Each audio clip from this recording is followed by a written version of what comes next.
Բարև, ես Լուսինեն եմ, տիկնիկագործ եմ, տիկնիկագործությամբ զբաղվում եմ արդեն 4 տարի է,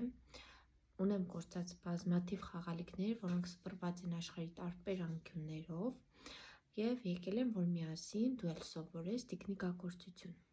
Առաջին դասի համար մենք կսովորենք, թե ինչ նյութերով պետք է աշխատի տիկնիկագործը, որպեսզի տիկնիկը լինի լավ որակի, այսինքն համապատասխանի էկոլոգիապես մաքուր խաղալիքի որակներին։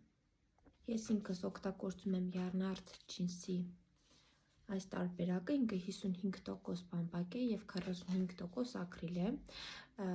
իսկ հելյոնը օգտագործում եմ Clover-ի 2225-ը,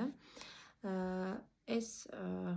պայմանը, թե ինչ հելյոնով կարելի է աշխատել, ինչ թելի հետ, յուրաքանչյուր թել ունի իրեն համապատասխան հելյոնի չափ և կախված թե ինչ եք գործում, եթե գործում եք տիկնիկներ 2.25 կամ 2-ը, դա շատ նորմալ է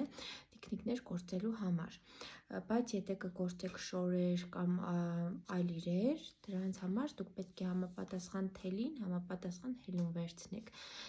Կարող եք նաև օգտագործել թելերից Alize Cotton Gold-ը,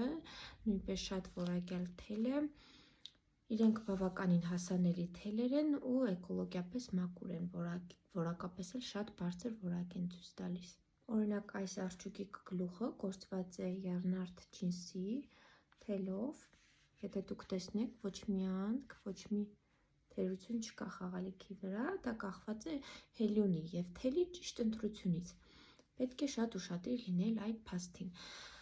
Սա առաջին դասն էր, որը շատ կարևոր է սկզբի համար, այսինքն եթե դուք նոր եք սկսում, պարտադիր պետք է իմանաք նյութերի ճիշտ ընտրությունը։